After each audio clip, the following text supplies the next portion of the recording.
성경 말씀 누가복음 23장 42절과 43절입니다. 읽으시겠습니다. 가로되 예수여 당신의 나라에 임하실 때에 나를 생각하소서 하니 예수께서 이르시되 내가 진실로 내게 이르노니 오늘 내가 나와 함께 낙원에 있으리라 하시니라. 역사상 가장 위대하고 가장 중요한 사건입니다. 바로 예수님께서 그 십자가에 위에서 죽으신 사건인데요. 예수님께서 숨을 거두시는 순간 하늘에서는 번개가 쳤고 천둥이 울렸으면서 휘장은 위아래로 찢어지고 또 어둠이 땅을 덮었습니다. 그리스도의 손에는 못이 박혔고요, 발에도 못이 박혔고 또 옆구리에는 창이 찔렸으며 예수님께서는 그 안에 있는 모든 피를 쏟으셨습니다. 그렇게 고통을 받으시면서 하늘과 땅 사이에 매달려서 그 십자가에 매달려 고통을 당하셨습니다. 로마 군인들은 예수님께서 감옥에 계실 때 예수님을 끌어내서 홍포를 입히고 그렇게 욕설을 하면서 또 조롱을 했고요. 그리고 여러 차례 폭행을 했습니다. 그리고 예수님과 함께 있었던 사람이 있었는데요. 바로 3명의 행악자들이었습니다. 강도이자 아주 많은 죄를 지은 그런 행악자였습니다. 강도였죠. 그들은 예수님과 함께 한 명은 면죄를 받았고 예수님 대신해서 면죄를 받았고 또 나머지 둘은 예수님과 함께 십자가에 못 박히러 끌려갔습니다. 그렇게 예루살렘 전역을 지나가면서요. 자신의 죄목이 적힌 그 팻말을 앞세우고 그렇게 계속해서 행진하였습니다. 그러나 예수님께서는 피를 너무 많이 흘리신 나머지 십자가를 끌고 가시다가 결국 쓰러지시고 말았습니다. 그때 로마 군사들은 지나가는 시골 청년을 딱 잡고 너가 대신 십자가를 지어라 하고 명령을 내립니다. 이 말씀이 누가복음 23장의 26절 말씀인데요. 저희가 예수를 끌고 갈 때 시몬이라는 구레네 사람이 시골로서 오는 것을 잡아 그에게 십자가를 지워 예수를 쫓게 하더라. 시골에서 온 청년, 그의 이름은 바로 구레네 사람 시몬이었습니다. 시몬은요, 예수님의 제자가 아니었습니다. 그렇다고 해서 예수님께서 설교를 하실 때 그 설교를 들었던 그 회중 속의 한 사람도 아니었고요. 그냥 여기 말씀을 보시면 아실 수 있으시겠지만 그냥 유월절을 지키기 위해서 온 아마 그냥 시골에서 온 그냥 믿음 좋은 청년이라고 생각이 듭니다. 시골에서 왜 예루살렘에 왔겠습니까? 이때가 유월절이었는데요. 아마 그냥 유월절을 지키기 위해서 온 순례자가 아니었을까 생각이 듭니다. 그냥 평범한 청년이었을 것 같습니다. 제가 한번 상상을 해봅니다. 그 시몬의 입장에서 상상을 해보는데요. 그 시몬은 아침에 일어났을 때 그냥 아주 평범한 하루였을 것 같습니다. 햇살은 따숩고요. 밖을 나가서 걷고 있는데 저쪽에서 아주 시끌벅적한 무리가 있는 것을 보게 됩니다. 그래서 딱 뭐가 있나 봤더니 사람들은 왁자지껄 떠들고 있고 이렇게 군중들은 뭔가 이렇게 어수선거리고 있어서 딱 가보니 갑자기 그 순간 그 군중이 갈리기 시작하더니 어떤 처참한 몰골을 한 그 남자가 십자가를 끌고 가다가 갑자기 쓰러집니다. 저게 뭐지? 그런데 갑자기 옆에 있는 군사들이 저를 가리키면서 거기 있는 너 여기 와서 십자가를 들어라 라는 명령을 내립니다. 아마 그 입장에서는 굉장히 당황스러웠을 것 같습니다. 왜냐? 아무런 설명도 없었을 것이에요. 그냥 로마 군사가 여기 와서 십자가를 들어라. 시골에서 온 청년이기 때문에 배경도 잘 몰랐을 거고요. 아무런 준비도 되어 있지 않았습니다. 그 시몬은 그날 십자가를 들 계획이라는 것은 1조차도 없었을 것입니다. 그러나 그때 그 시몬이 아무 계획도 없이 들었던 그 십자가는 인류 모두를 위한 구원의 십자가였습니다. 구원의 나무였죠. 그는 그 순간 이 일이 아주 어처구니 없고 당황스러운 일이라고 생각을 했을지도 모르겠습니다. 그러나 하나님께서는 말씀하십니다. 내가 너를 그 자리에 세운 것이다. 그 십자가는 내가 너에게 허락한 기회다. 저희는 그 시간이 그냥 우연한 시간이라고 생각하지만 하나님께서는 그 장소에 그 정확한 시간에 시몬을 세우셨던 것입니다. 저희는 흔히 기회가 오면 잡겠다고 말합니다. 그리고 저희가 준비가 됐을 때 그 기회를 잡겠습니다라고 말합니다. 그러나 이 시몬의 이야기는 저희에게 말합니다. 그 기회는 언제 올 줄 알고 준비하고 있냐고요. 어쩌면 하나님께서는 아주 평범한 하루에 그리고 아주 당황스러운 상황 속에서 저희에게 말씀하십니다. 이 십자가를 너가 잠시만 들어줄래? 라고요. 그것이 어떤 일일지는 모르죠. 그것이 말씀을 전하는 일일 수도 있고요. 아니면은 어린아이를 가르치는 일일 수도 있고, 아니면 정말 교회 구석을 청소하는 그런 일일 수도 있겠습니다. 그러나 겉으로 보기에는 아주 작고 하찮아 보이는 일일지라도 그 예수님께서는 그 속에 영원한 뜻을 담아두신 계획이 있을 수 있다는 것을 이 이야기를 통해서 느끼게 됩니다. 그래서 시몬은 그저 잡혀온 사람이 아니었습니다. 저는 원래 이 말씀을 읽을 때 그냥 넘어가는 구절 중에 하나였습니다. 근데 제가 이 말씀을 다시 묵상하면서 봤을 때 시몬은 그냥 잡혀온 사람이 아니라요, 인류에서 정말 유일하게 예수님께서 지신 그 십자가를 간접적으로 경험해본 유일한 사람이었습니다. 시몬은 그 십자가를 지면서 예수님께서 느끼신 그 고통, 예수님께서 흘리신 그 피, 예수님께서 지신 그 무게를 본인의 어깨로 짊어진 인류 역사상 단 하나뿐인 사람이었습니다. 그래서 이 시몬의 이야기는 저와 여러분에게 이렇게 말합니다. 너는 오늘 어떤 십자가를 지고 있느냐? 그리고 너는 내가 너에게 준 십자가를 무시하고 있진 않느냐? 라고 말입니다. 그래서 기회는 저희가 계획된 순간에, 저희가 예상하는 순간에 오는 것이 아니라 예상치 못한 순간에, 그리고 순종하는 자에게, 그리고 준비되어 있는 자에게 주어지는 것이 기회라는 생각이 들었습니다. 그리고 준비된 자라고 할 때 그 준비가 어떻게 되느냐? 작은 순종들이 모여서 조금씩 훈련이 되어 준비되는 자가 되는 과정을 통해서 내가 준비가 되었을 때 하나님께서 주신 그 십자가를 받을 준비가 되어 있는 것을 보게 됩니다. 다시 예수님의 이야기로 돌아가서요, 골고다에 그들이 이제 도착을 했습니다. 골고다에 도착했을 때 이제 로마 군사들은 본인의 일을 시작하게 되었습니다. 바로 예수님의 손과 발에 못을 박는 일이었습니다. 예수님의 손과 발에 못을 박고요, 그리고 옆에 있는 그 강도들의 손과 발에도 못을 박기 시작했습니다.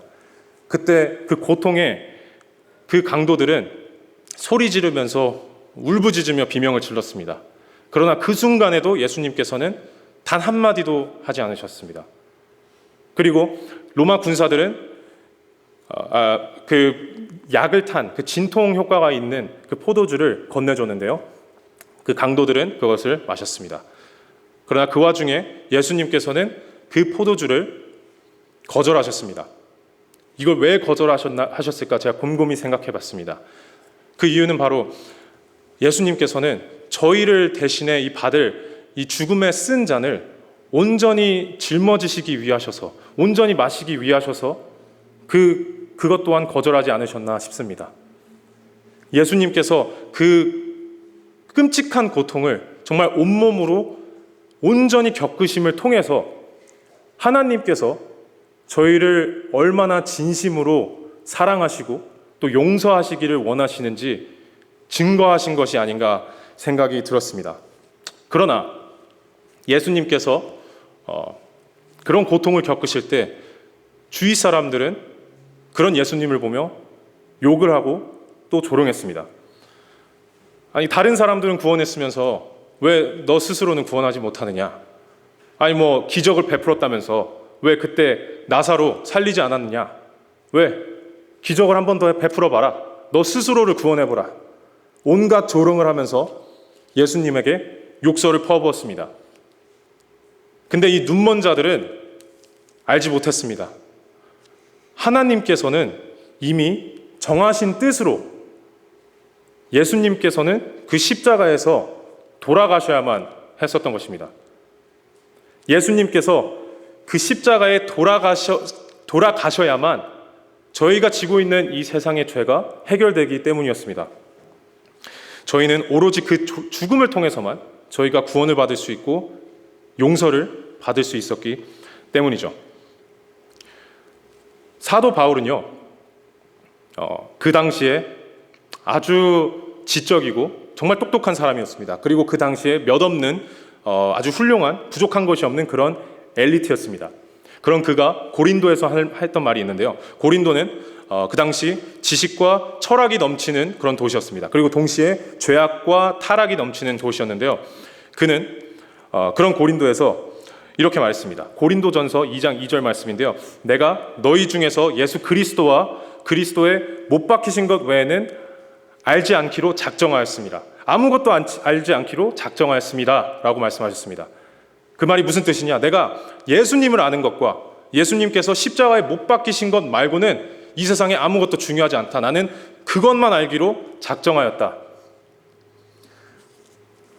네, 예수 그리스도께서는 그 십자가에 못 박히셨다는 것. 사도 바울은 그렇게 세상에서 배운 것이 많고 지식적으로 훌륭한 사람이었습니다. 그러나 그가 한 말이 딱 두 가지였습니다. 예수 그리스도와 그리스도께서 십자가에 못 박히신 것. 그것 말고는 나는 알지 않기로 작정하였습니다. 라고 말씀하셨습니다. 왜냐?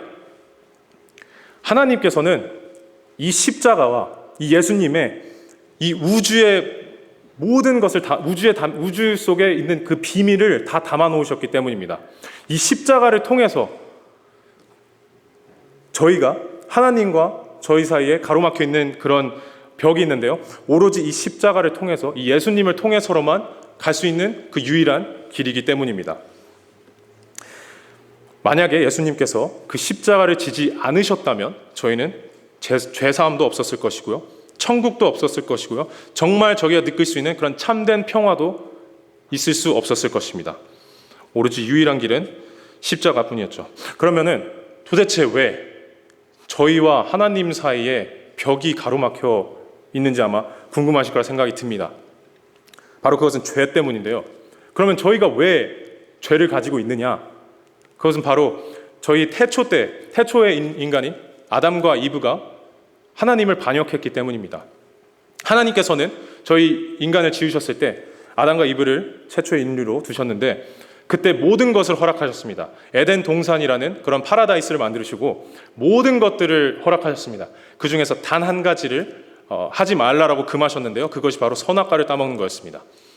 하나님께서는 분명하게 말씀하셨습니다. 너가 다 모든 것을, 여기에 있는 모든 것을 누릴 수 있으나 여기에 있는 선악과는 보지도 말라. 너가 먹는 순간 정령 죽으리라 라고 분명하게 창세기에서 말씀하셨습니다. 그러나 아담과 하와는 그 말씀을 경홀히 여겼고요. 결국 사단한테 꿰어서 그 선악과를 먹고 말았습니다. 인류 최초로 죄가 들어오게 되었고요. 하나님께서 말씀하신 대로 죽음을 경험하게 됩니다. 저희는 저희 인류에 죄가 들어오게 되었습니다. 저희 모든 인류가 아담과 하와의 자손이기 때문에 그 죄인이 죄인을 낳았고 저희는 죄를 지을 수밖에 없게 태어난 것입니다. 아마 모든 분들이 공감하실 줄은 모르겠습니다만 저희 모든 이들은 태어나서 단 한 가지는 죄를 짓게 됩니다. 왜 그러냐? 저희는 죄인으로 태어났기 때문입니다.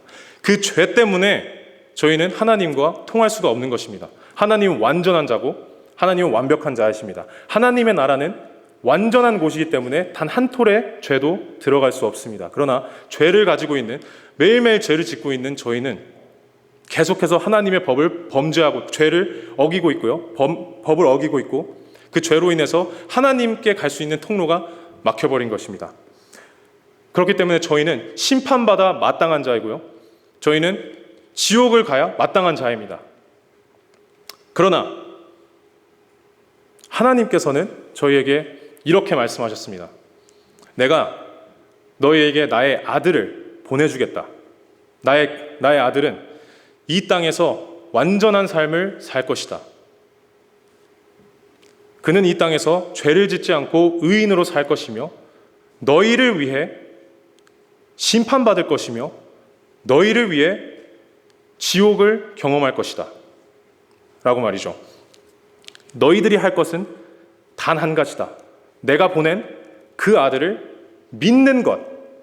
그 한 가지만 한다면, 믿는다면 나는 너를 용서해 주실 것이며 나는 너의 삶을 변화시킬 것이며 너희가 참된 평화와 참된 기쁨과 참된 만족을 너희에게 더해 줄 것이다.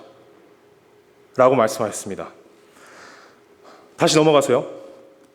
그 강도들, 그 죄를 지은 십자가에 달린 그 강도들은 처음에는 똑같이 조롱했습니다. 예수님을 똑같이 조롱했습니다. 무시했고 욕설을 퍼부었습니다. 그러다가 우편에 있는 강도가 갑자기 이상할 만큼 말이 없어졌습니다. 그리고 누가복음 23장 40절부터 43절 말씀이 우편에 있던 강도들의 말씀인데요. 함께 읽겠습니다. 40절부터 43절입니다. 하나는 그 사람을 꾸짖어 가로되 내가 동일한 정죄를 받고서도 하나님을 두려워 아니하느냐. 우리는 우리의 행한 일에 상당한 보응을 받는 것이니 이에 당연하거니와 이 사람의 행한 것은 옳지 않은 것이 없느니라 하고 가로되 예수여 당신의 나라에 임하실 때에 나를 생각하소서 하니 예수께서 이르시되 내가 진실로 내게 이르노니 오늘 내가 나와 함께 낙원에 있으리라 하시니라. 우리는 우리가 하는 일에 정당한 보응을 받는 것인데 우리는 십자가에 매달려 있는 것이 정당하고 당연한 보응을 받는 것이야. 그러나 저기 계신 저분은 죄가 없는 분이야. 저기 계신 저분은 의인이야. 하나님의 아들이시다. 여기에 있는 것이 He doesn't deserve where he is right now. 거기에 계실 분이 아니다. 하나님이시다. 그리고 이어서 이 죄 많은 이 강도가 이어서 이렇게 말합니다. 주여, 당신의 나라에 임하실 때에 저를 생각하소서. 나를 생각하소서. 이게 영어로 보면요. Lord, remember me when you come into your kingdom. Remember me. 저를 기억하소서. 저를 생각하소서. 저를 기억하소서였습니다. 그때 예수님께서 놀라운 대답을 하십니다. 오늘 내가 나와 함께 낙원에 있으리라. 한번 생각을 해보십시오. 여기 한 사람이 있습니다. 그는 강도이자 살인자였습니다. 이 세상에 있는 모든 범죄를 다 저지른 자였고요. 사람도 죽여봤고 흔히 말하는 이 세상에서 정말 회생이 불가능한 그런 쓰레기 같은 자였습니다. 정말 이 세상에서는 정말 죽음이 마땅한, 정말 지옥을 가야 된다면 이런 사람이 가야 하는 그런 쓰레기 같은 사람이었습니다. 근데 그런 자가, 그렇게 자존심도 세고 양심도 없는 자가 그 죽음을 맞이하면서 마지막 한순간에 예수님을 향해서 한 말이 이 말입니다. 주여, 저를 생각하소서. 주여, 저를 기억하소서. 그 범죄자가 한 말이 저를 용서해 주세요가 아니었어요. 저를 천국에 데려가 주세요가 아니었고요. 아니면 저를 지금 이곳에서 꺼내주세요. 저를 살려주세요. 이런 말이 아니었습니다. 그가 한 말은 한마디, 저를 생각하소서. 하나님께서 하나님의 나라에 가실 때 저를 생각만 해주세요. 저를 기억만 해주세요. 라고 말했습니다. 그런데 그 자리에서 예수님께서 말씀하셨죠. 오늘 너가 나와 함께 낙원에 있으리라. 이 강도는요, 자신의 운명을 이미 알고 있었습니다. 감옥에서부터 자신의 운명을 알고 있었어요. 자기는 죽을 운명이었고요. 지옥에 가야 될 운명이라는 것을 너무나도 잘 알고 있었습니다. 그러나 단 한 가지는 알고 있지 못했죠. 그게 바로 자신이, 그것도 오늘이 마저 지나기 전에 천국에 들어가게 될 줄은 아마 상상도 못했을 것입니다. 그는 심판받아 마땅한 자였고요. 지옥에 가야 할 자였습니다. 그러나 단 한 가지, 하나님의 은혜로 그는 천국을 향하게 되었습니다.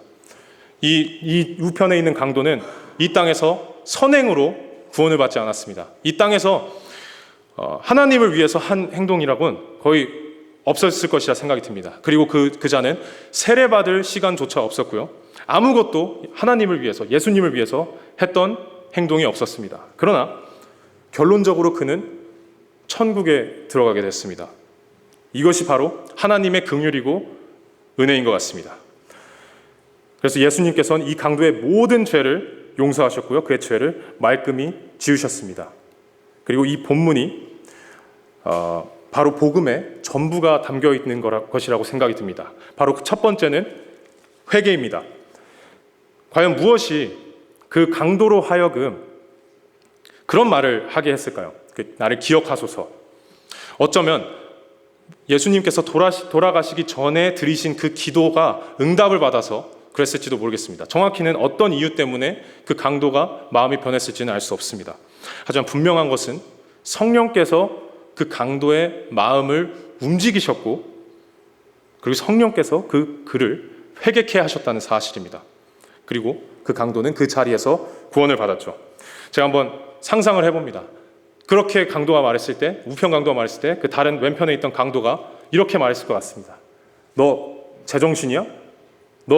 네가 뭐 그렇게 말한다고 이제 와서 뭐 의인이 된 것 같아? 너 그때 기억 안 나? 너 그때 그 사람 목 졸라 죽였던 거. 너 그때 기억 안 나? 그 상인 돈 훔치고 때리고 목 졸라 죽이고. 너 그때 기억 안 나? 그 아이 유괴했던 거. 너 그때 그 사람 성폭행했던 거. 너는 쓰레기야. 너 같은 사람이 용서를 받는다고? 네가 뭐 이제 와서 뭐 설교자가 된 것 같아? 하나님께서 너 같은 일을 용서해 줄 리가 없어. 그러나 하나님께서는 당신이 어떤 죄를 지었건, 어떤 죄 속에 빠져서 헤엄치고 있던, 어떤 실수를 했건, 어떤 잘못을 했고, 어떤 문제를 일으켰던, 하나님께서는 저희를 용서해 주십니다. 단 한 가지, 저희가 회개하고 믿는다면, 그 예수님의 십자가를 믿는다면 저희의 삶을 변화시켜 주실 것이고, 저희를 오늘 당장이라도 변화시키실 것이며, 오늘 당장에도 천국을 약속하실 수 있는 분이 하나님이시라는 것을요. 그렇게 우편 강도는 회개했고요.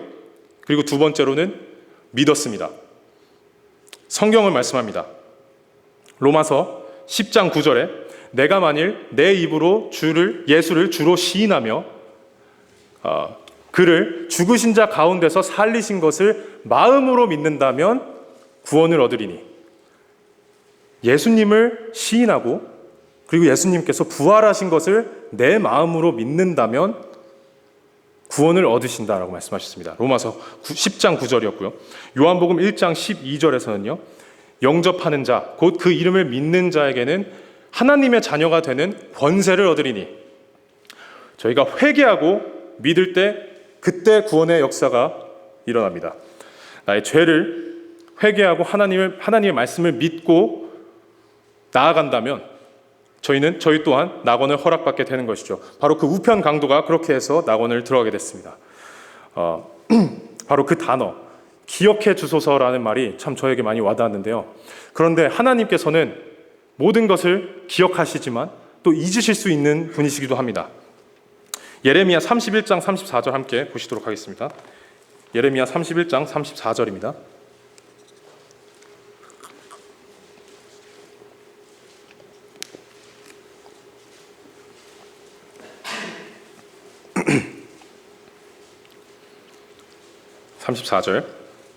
그들이 다시는 각기 이웃과 형제를 가리켜 이르기를 너는 여호와를 알라 하지 아니하리니 이는 작은 자로부터 큰 자까지 다 나를 알미니라.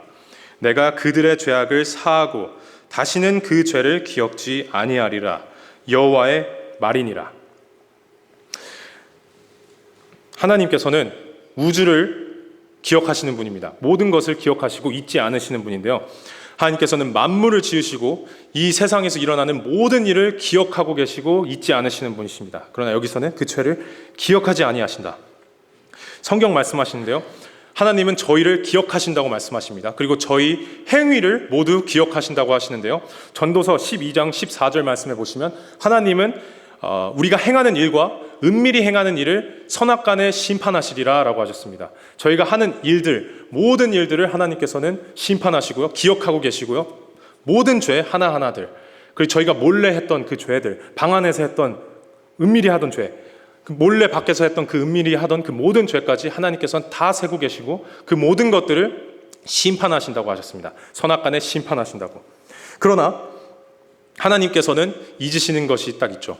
바로 그리스도를 통해, 그리스도 피를 통해 용서받은 죄입니다. 이사야 53장 6절에 보시면요, 우리는 다 양 같아서 그릇 행하여 제 길을 각각 갔으니 여호와께서는 우리 무리의 죄악을 그에게 담당시키셨도다. 그리고 베드로전서 2장 24절 함께 보시겠습니다. 베드로전서 2장 24절입니다.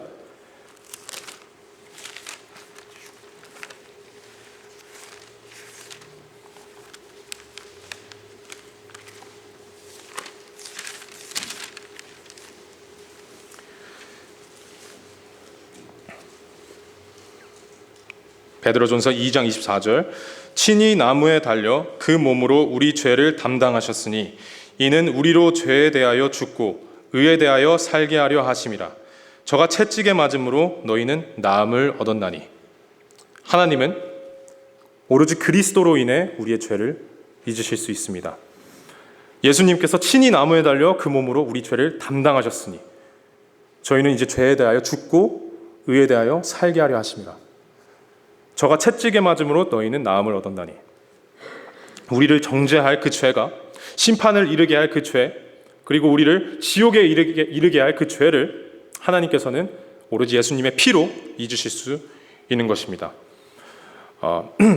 예수님의 십자가에 돌아가신 순간, 다시 누가복음 23장으로 돌아가서요,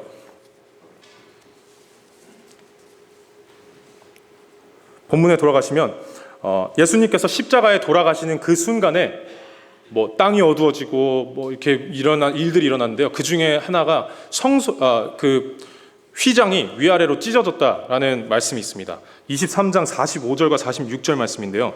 45절에 성소의 휘장이 한가운데가 찢어지더라.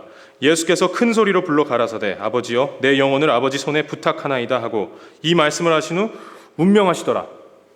이 성소의 휘장 가운데가 찢어졌습니다.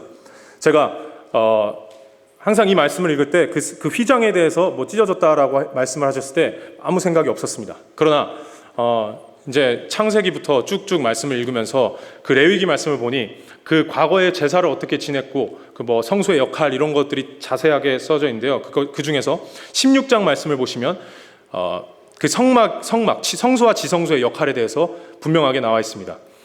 그 말씀을 보시면 그 성막 안에는요, 성소와 지성소가 있는데 성소는 입구 쪽에 있고 그리고 지성소는 하나님께서 임재하시는 그런 거룩한 공간이었습니다. 그곳에는 아무나 들어갈 수가 없었어요. 그것도 대제사장이 1년에 딱 한 번 죄사함을 받으러 들어갈 수 있었는데요. 그것도 피가 없이는 들어갈 수 없었습니다. 실수를 하면 죽음을 맞이하는 그런 아주 무서운 곳이었는데요. 왜냐? 그곳은 정말 거룩한 하나님께서 임재하시는 그런 곳이었습니다.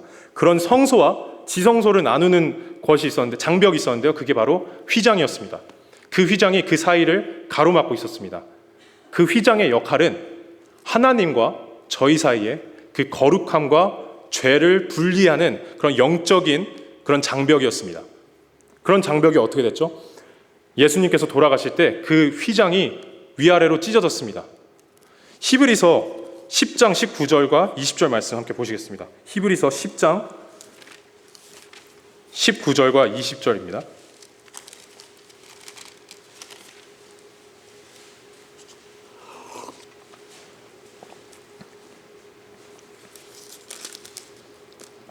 그러므로 형제들아 우리가 예수의 피를 힘입어 성소에 들어갈 담력을 얻었나니 그 길은 우리를 위하여 휘장 가운데로 열어놓으신 새롭고 산 길이요 휘장은 곧 저의 육체니라. 이 휘장이 위아래로 찢어진 사건은 그냥 단순히 우연히 일어난 사건이 아니라 하나님께서 계획한 사건이었습니다.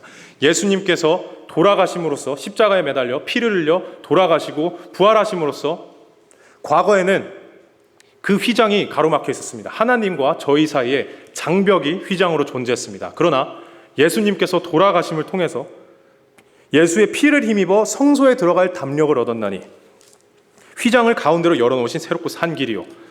예수님께서 그 장벽을 제거하셨습니다. 옛날에는, 과거에는, 구약에는 죄인은 절대 접근은 불가했습니다. 피가 없이는 더더욱 불가했습니다. 거룩한 곳이었기 때문에요. 그러나 예수님께서 돌아가신 이후로, 그 휘장이 위아래로 찢어진 이후로 누구나 은혜의 보좌에 들어갈 수 있게 됐습니다. 어떻게요? 담대히 들어갈 수 있게 됐습니다. 근데 무엇을 통해서? 예수님의 피를 통해서 단번에 그 길이 열린 것입니다. 너무 위대하지 않습니까? 하나님께서 창세 때부터 세워놓으신 그 모든 그 율법을 스스로도 다 지키시면서 세워놓으신 것을 다 하나하나, 예수님께서 돌아가실 때 그 휘장을 위아래로 찢으시고 우리의 길이, 하나님께 향하는 그 길이 열린 것입니다. 아주 위대한 사건인데요. 예수님께서 죽으셨고 또 다시 살아나셨기 때문에 하나님께서는 저희가 그 사실을 믿을 때 저희의 죄를 기억하지 않으십니다. 저는 긴 인생을 살지는 않았지만 저는 제 삶을 살면서 정말 수없이 많은 죄를 지었습니다. 그리고 저는 그 죄 중에 단 한 가지 죄만 있더라도 지옥에 가야 마땅할 그런 죄입니다. 그런 자입니다. 성경에서 말씀하십니다. 율법 전체를 지키다가 단 한 가지를 어기더라도 율법 전체를 어긴 것과 같다라고 말씀하십니다. 그러나 하나님께서는 예수님을 통해서 저희의 죄를 잊을 수 있으신 겁니다. 저의 모든 죄를, 이 우주 전체에서 저의 죄를 잊으실 수 있는 분, 깨끗하게 지우실 수 있는 분은 단 한 분, 하나님이시고요. 무엇을 통해서? 예수님의 피를 통해서 그것이 가능한 것이죠. 그런데 아마 이렇게 또 질문이 들 수 있을 것 같습니다. 저도 들었던 질문이었는데요. 그러면 왜 도대체 하나님께서는, 왜 사랑인 하나님이신데 왜 하나님께서는 그냥 용서해 주지 않으실까? 그냥 이 인류를 다 용서해 주시고 모두를 그냥 천국에 가게 하시면 그러면 모두가 행복하지 않느냐?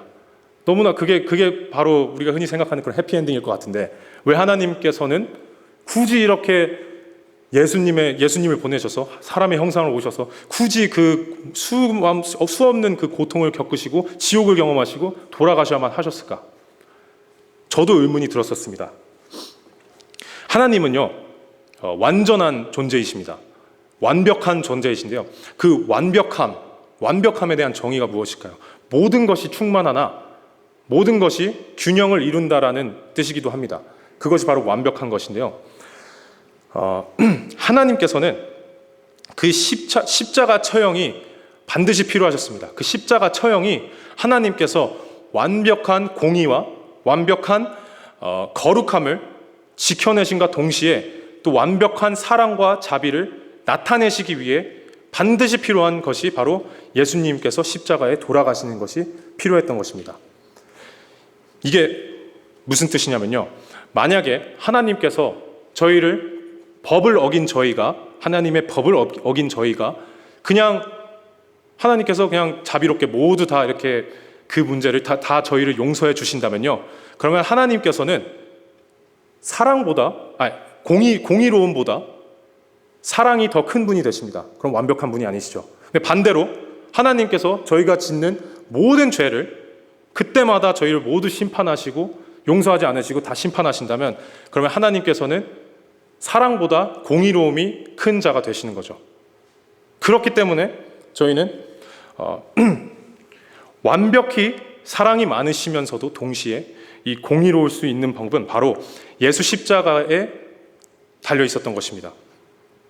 왜냐하면 십자가에서 하나님의 공의로움이 충족되었고요. 하나님의 거룩함이 충족되었고요. 동시에 하나님의 사랑도 완벽하게 드러났기 때문입니다. 이게 무슨 뜻이냐면 이제 저희가 하나님께 나아가서 저희의 죄를 용서해 주세요라고 했을 때 하나님께서는 율법의 벌을 그대로 지키면서 우리도 용서할 수 있게 됐습니다. 어떻게? 예수 그리스도께서 저희가 받아야 할 처벌을 대신 짊어지셨기 때문입니다. 제가 이것을 좀 더 쉽게 설명하기 위해서 단순한 비유를 드리겠습니다. 이게 정확히 예수님께서 저희를 위해서 하신 일은 아니지만 쉽게 설명을 하기 위해서 이렇게 비유를 드는데요. 제가 죄를 지어서 법정에 갔습니다. $1,000의 벌금을 부과받았습니다. 선고받았는데요. 그때 재판관께서 아주 자비로우신 분이라서 저를 용서를 하고자 합니다. 그래서 재판관은 저에게 벌금을 면제해 주려고 하는데요. 그러나 그때 그 다음 재판관은 그 서 계신 곳에 재판석에서 내려와서 그 법복을 벗으십니다. 그리고 대신 저의 벌금을 1,000불을 지급합니다. 알고 보니 그 재판관은 저의 아버지였기 때문이죠. 즉 재판관으로서 그는 저에게 벌금은 내야 하지만 나는 너를 용서한다라는 판결을 내립니다. 그와 동시에 저의 아버지로서 그는 법이 요구하는 공의의 조건을 충족시키기 위해 그 빚을 대신 지불한 것입니다. 이것이 하나님께서 예수님을 통해서 저희를 위해 하신 일입니다. 재판관으로서 하나님은 저희가 죄가 있기 때문에 죽음이라는 처벌을 받아야 된다라고 판결하셨습니다. 그러나 저희의 아버지로서의 하나님은 내가 너를 용서하노라. 내 아들 예수 그리스도를 내가 보내고 내가 예수 그리스도를 통해 내가 너 대신 그 죗값을 지불할 것이니 율법이 요구하는 공의도 완벽히 지켜진다라고 말씀하신 것이죠. 바로 이것이 저희가 십자가가 필요한 이유입니다. 이 이유가 예수님께서 십자가에 돌아가셔야만 했던 이유인 것입니다. 저희의 죄를 대신 짊어지기 위해서, 그리고 동시에 하나님의 그 공의로움을 이루시기 위해서요. 그래서 예수 그리스도께서 십자가에 돌아가신 이 사건이 인류 역사상 가장 위대하고 아름다운 사건인 이유입니다. 그래서 하나님께서는 저희를 너무 사랑하시기 때문에 저희를 그냥 내버려 두시는 것이 아니라 하나님께서 지으신 그 율법을 하나님께서도 지키시면서 그 동시에 그 모든 것을 희생해서 저희를 구원하시려는 그 위대한 계획이 바로 이 십자가의 처형이었던 것입니다. 예수님께서는 저희의 가장 더럽고 이 추악한 모습을 그대로를 위해서 죽으셨습니다. 저희가 때로는 중독된 상태, 마약이 중독되기도 하고, 술 중독, 알코올 중독, 담배 중독, 어떤 중독이 있기도 하고, 저희가 계속 죄를 짓기도 하고 죄에서 헤어나오지 못할 때도 있고요. 그리고 예수님께서는 이미 저희가 예수님을 영접하고 나서도 그 이후로도 계속해서 넘어지고 계속해서 죄를 짓고 계속해서 실망스러운 모습을 보여드릴 것이라는 것을 이미 다 알고도 예수님께서는 저희를 위해 돌아가셨습니다. 저희가 얼마나 엉망이고 죄가 많은 사람들이라도 예수님께서는 저희의 그 더러움을 보고 피하지 않으셨습니다. 그런 저희에게 오히려 다가오셔서 저희를 치유하고 저희를 용서하고자 하고 저희의 삶을 변화시키려고 하고 저희와 동행하고자 하십니다. 그리고요, 더 놀라운 것은 하나님께서 저희를 구원하시는 이유가 선행 때문이 아니라는 것입니다. 저희가 착한 일을 많이 해서 저희가 의로워서 하나님께서는 구원하시는 것이 아닙니다. 그럼 왜? 저희를 왜 사랑하실까요? 하나님께서는 저희가 무엇을 특별히 했어서 사랑하신 것이 아니라 하나님께서는 저희가 살아있는 것 자체만으로 저희를 사랑하시고 저희를 구원하고자 하시는 겁니다. 그래서 예수님께 저희가 나아가기 전에 저희 스스로를 완벽하게 하려고 애쓸 필요가 없습니다. 저희가 계속해서 스스로 깨끗하게 살려고 삶을 완벽하게 만들어 놓고 예수님을 만나야 되는 것이 아닌 것입니다. 사실은 이렇습니다. 우리가 스스로를 아무리 깨끗하게 하려고 해도 저희는 그렇게 할 수도 없을 뿐더러 저희는 스스로 나는 내일부터 깨끗하게 살고 난 내일부터 죄를 짓지 말아야지, 그러다 보면 작심삼일이라는 말이 있지 않습니까? 저희는 3일 뒤에 다시 똑같은 죄를 짓습니다. 예수님이 없이는 저희는 완벽한 삶을 살 수 없습니다. 왜냐? 예수님께서 바로 그 생명 그 자체이시기 때문입니다. 오로지 예수님의 씻김을 받고서야, 예수님의 씻김을 받지 않고서는 저희는 영적으로 깨끗해질 수 있는 길이 없습니다. 오로지 저희의 의로 저희가 정말 이악 물고 버티면서 죄를 짓지 않고 선행을 하는 그런 것이 바로 저희죠. 그래서 예수님은 바로 지금 저희가 있는 이 자리에서 저희를 만나기를 원하시는 겁니다. 이사야 1장 함께 보시겠습니다. 이사야 1장 18절입니다.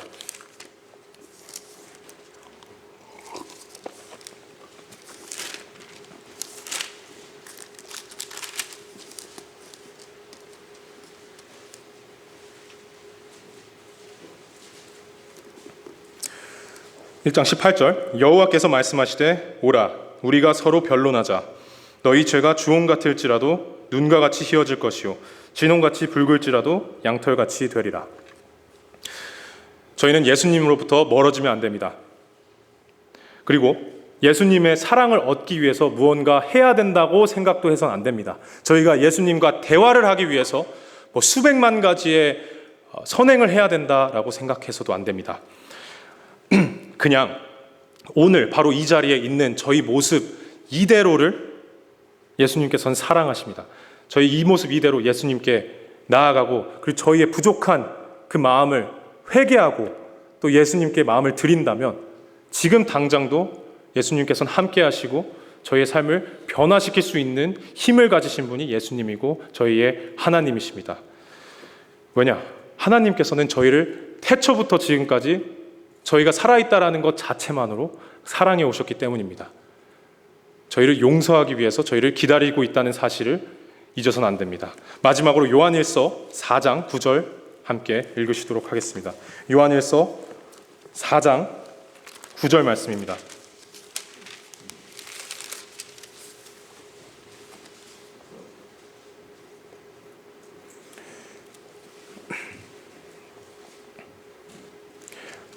(4장 9절입니다) 하나님의 사랑이 우리에게 이렇게 나타난 바 되었으니 하나님이 자기의 독생자를 세상에 보내심은 저로 말미암아 우리를 살리려 하심이니라. 하나님께서 하나님의 사랑이 우리에게 이렇게 나타난 바 되었으니 하나님이 자기의 독생자를 세상에 보내심은 저로 말미암아 우리를 살리려 하심이라. 하나님의 사랑 잊지 않고 저희가 오늘 이 부활절을 맞이해서 그 하나님의 사랑을 다시 한번 생각하고 또 저희의 그 믿음을 되돌아보며 또 점검하면서 그 예수님께서 그 십자가에 돌아가셨을 때 그 고통, 왜 굳이 예수님께서 이 땅에 오셔서 완벽한 삶을 사신 의인인 예수님께서 그 십자가의 고통을 지셨는지, 저희를 대신해서 그 고통을, 그 심판을, 그 지옥을 경험하신 그 예수님, 다시 한번 그 아름다운 사건을 생각해 보면서 저희가 저희 믿음을 점검해야 될 때가 아닌가 싶습니다. 저희 마음을 다지면서 또 기도하는 시간 갖도록 하겠습니다. 기도하시도록 하겠습니다. 아버지 하나님 감사합니다. 오늘 이렇게 부활절을 맞이해서 하나님 저희의 회개와 믿음의 고백을 합니다. 아버지 하나님, 저희가 예수님을 영접할 수 있도록 해 주시옵소서. 저희가 믿음의 결단을 내릴 수 있도록 해 주시옵소서. 그를 통해서 아버지 하나님 저희의 마음을 받아주시옵고 새 생명을 저희에게 주시옵소서. 아버지의 자녀로서 하나님 하나님의 일을 할 수 있도록 해 주시옵소서. 위대한 자로 쓰임 받을 수 있도록 해 주시옵소서. 저희에게 구원의 확신을 주시옵고 하나님의 나라가 임재할 때 저희를 기억해 주시옵소서. 아버지 하나님, 십자가를 따르는 삶을 저에게 허락하여 주시옵소서. 순종하는 마음을 허락하여 주시옵고 시몬이 그 십자가를 짊어진 것처럼 저희도 그 십자가의 무게를 함께 짊어지고 그 고통을 함께하고 또 예수님의 역사에 함께 쓰일 수 있는 그런 위대한 저희가 될 수 있도록 해 주시옵소서. 지금은 은혜의 때입니다. 하나님 아버지, 많은 영혼을 보내주시옵고 또 복음의 역사가 크게 이루어질 수 있도록 해 주시옵소서. 한국에서 또 전 세계 어디에서 하나님 아버지 복음의 역사가 일어날 수 있도록 해 주시옵소서. 저희 교회를, 저희 여기 계신 모든 형제 자매님들 하나님 아버지 하나님의 사랑을 반드시 깨달을 수 있도록 해 주시옵고 그를 통해서 크게 역사하여 주시옵소서. 아버지 하나님의 용서에 감사드리며 저희 삶을 변화시키기를 간절히 기도드립니다. 이 모든 말씀 주 예수 그리스도의 이름으로 감사하며 기도드렸습니다. 아멘.